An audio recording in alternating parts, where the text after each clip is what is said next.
उम्मा नहीं है जो इंडिया में इन्वेस्टमेंट करने जा रहा है। सातवां बड़ा इन्वेस्टर है इंडिया का। ये अभी जो गुजरात समिट होने जा रहा है वाइब्रेंट गुजरात के नाम से, क्या कहना चाहेंगे? हमारे यहाँ पे ऐसे समिट क्यों नहीं होते? देखिए, आपने बड़ी अच्छी शोएब बात की। इसका जवाब मैं देने से पहले थोड़ी सी हिस्ट्री आपको बता दूं। मुसलमानों के पॉइंट ऑफ व्यू से आपने अभी बात की है ना, उनको फायदा नजर आ रहा है तो दूसरे मुल्क की जो स्टेट्स हैं वहां जाके इन्वेस्टमेंट कर रही हैं। आखिर इतना बड़ा वो पैकेज दे रहे हैं तो तब वो इन्वेस्टमेंट कर रहे हैं, क्योंकि उन्हें ये पता है, एश्योरेंस है, कंफर्मेशन है कि हमारी इन्वेस्टमेंट यहाँ डूबेगी नहीं। और गुज़िश्ता कई सालों का अगर इंडिया का आप ट्रैक रिकॉर्ड निकाल के देखें तो वहाँ दुनिया जहान की मल्टीपल कंपनीज काम कर रही हैं। पाकिस्तान वाहिद वो मुल्क है जो इन दहशत गर्दों के साथ लड़ रहा है, अपनी जानें कुर्बान कर रहा है। पाकिस्तान की अवाम अपनी जानें कुर्बान कर रही है दहशत गर्दी को खत्म करने के लिए। दहशतगर्द आए कहाँ से, ये सवाल भी तो दिमाग में आना चाहिए। ये दहशतगर्द गैर मुल्कियों के भेजे हुए हैं, एजेंटों के भेजे हुए हैं। अच्छा, इंडिया दूसरे मुल्क हैं उनके भेजे हुए हैं। इंडिया को क्या जरूरत है? वो यहाँ इतना अच्छा मुल्क है, दुनिया की 5th लार्जेस्ट इकोनॉमी है, तरक्की पे तरक्की, कुछ उन्हें क्या लेना देना पाकिस्तान से? इंडिया को हमारे से लेना देना है क्योंकि इंडिया हमारा दुश्मन है। अब तो गुजरात, यूपी या कोई भी साउथ का भी कोई राज्य है, तमिलनाडु है, तो हर जगह पे हम गए हैं। वहां पर हमने हमारी बात रखी है। हमारी पॉलिसीज हर क्षेत्र के अंदर, हर उद्योग के अंदर पॉलिसी के तौर पे यहाँ पर गुजरात काम कर रही है, पॉलिसी ड्रिवन स्टेट के तौर पे काम कर रही है। वो पूरी बात वहां पर जाके समझाई है। और वहां से और विदेशों से भी हम 11 देशों के अंदर गए हैं और 11 देशों में भी हमारे यहाँ अपनी बात रखी है। विदेश से मतलब के फॉरेन कंट्रीज से भी यहाँ बहुत सारे इंडस्ट्री गुजरात में आ भी गई है। कभी आया आपके सामने कि उनका ये पड्डा पड़ गया, उनका ये पड्डा पड़ गया, या वो ये क्लेम कर रही हो कि इंडिया के जो फाइनेंसर हैं या इंडिया के जो बिजनेसमैन उन्होंने हमारे साथ चीट कर दिया है, फ्रॉड कर दिया, धोखा कर दिया? इस तरह की कोई स्टेटमेंट होना तो ये चाहिए था कि पाकिस्तान अगर एटम बम रखता है या एटॉमिक पावर है तो यहाँ तो ज्यादा खुशहाली होनी चाहिए। अगले इन्वेस्टर को तो यहाँ ज्यादा एश्योरेंस होनी चाहिए कि यार एटम बम वाला मुल्क है, ये टूटेगा नहीं, इसके अंदर किसी किस्म की कोई ऐसी पॉलिसीज नहीं आएंगी, बल्कि दबाव में नहीं आए। हाँ, दबाव, ये तो एक सिग्नल है, यानी इन्वेस्टर के लिए बहुत बड़ा सिग्नल है कि एटॉमिक पावर है, यहाँ हर तरह का मतलब चीज मौजूद है, गारंटी मौजूद है। एटॉमिक पावर हो के दुनिया में 7वें नंबर पे हम पूरी दुनिया में जलील हो रहे हैं। जलील होने की वजह क्या है? फिर ऐसे एटम बम का मैंने क्या करना है? देखो, इंडिया की जब हम बात करते हैं, ठीक है, वो कहते हैं कि कुछ सियासी इश्यूज होंगे, तो पॉलिटिकल भी इश्यूज होंगे। यार मेरा आवाम का उन इशू से क्या ताल्लुक यार? क्यों पीस रहे हैं? स्ट्रेटजी तुम लोगों ने बनानी है, कोई ऐसी स्ट्रेटजी बनाओ जिसमें मुझे और आपको फायदा हो। लेकिन ये ऐसी स्ट्रेटजी बनाते हैं कि जिसमें हर वक्त खौफ और हरास में आवाम रहती है।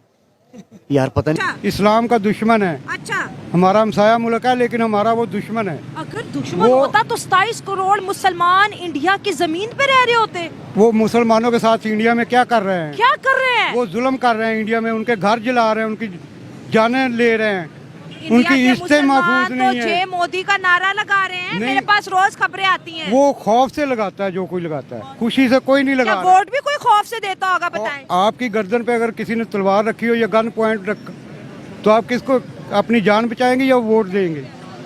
जाहिर है जान बचाऊंगी, जाहिर बात है, जान बचेगी तो वोट दूंगी। जान बचाने के लिए वो उनकी हाँ में हाँ मिलाते हैं। चले, ये तो हर मुसलमान और हर पाकिस्तानी यही कहता है कि इंडिया के मुसलमानों पर जुल्म हो रहा है। और सच्चाई क्या है ये आप सबको पता है कि वो मुसलमान हमारे कंपैरेटिवली ज्यादा प्रोस्पेरिस है, वो लोग ज्यादा तरक्की कर रहे हैं, लेकिन पाकिस्तानी मुसलमान उस तरह से तरक्की करते दिखाई नहीं दे रहे। एक वक्त था कि यूएई जो था पाकिस्तान का बड़ा भाई था, हमारी खातिर बहुत कुछ करता था, हमारी खातिर वो भारत से बातचीत नहीं करता था कि नहीं भाई पाकिस्तान का मैंने साथ देना। आज वो यूएई अपने मुल्क के अंदर मंदिर भी बनवा रहा है, मोदी को सबसे बड़े हाई अवार्ड से भी नवाज रहा है, पाकिस्तानियों को लात मार के बाहर फेंक रहा है। वो इसलिए कि यूएई ने इसराइल को तस्लीम कर लिया है। अच्छा, पाकिस्तान इसराइल को तस्लीम नहीं करता। तो वो क्या मुसलमान नहीं है? शेख आपको मुसलमान नहीं लगते? उनके ईमान कमजोर हो गए हैं, उनके ईमान कायम नहीं है। अच्छा, क्योंकि उन्होंने यहूदियों को तस्लीम कर लिया कि इसराइल मुल्क है। अच्छा, जबकि पाकिस्तान कहता है कि इसराइल मुल्क नहीं है। आने वाली भी है। और साथ में देश के अंदर भी बहुत सारे अपने बड़े बड़े उद्योगकार गुजरात में आने के लिए न्योता भी दिया है और बहुत सारे यहाँ आए हैं, एमओयूज भी किए हैं, यहाँ पर इंडस्ट्री लगाने भी वाले हैं। और साथ में गुजरात का जो उद्योग साहसिक कार है वो भी यहाँ पार्टिसिपेशन कर सके, ऐसा एक 360 डिग्री एनवायरनमेंट हमने खड़ा किया है। इस हिसाब से अगले सालों में ये तो बढ़ता ही रहेगा, लेकिन ये एमओयू जो 10th में कर रहे हैं, मेरे हिसाब से एक बहुत बड़ा इवेंट रहेगा। इसके एमओयूज की वजह से 13 लाख जितने नए रोजगार हम पैदा कर सकेंगे।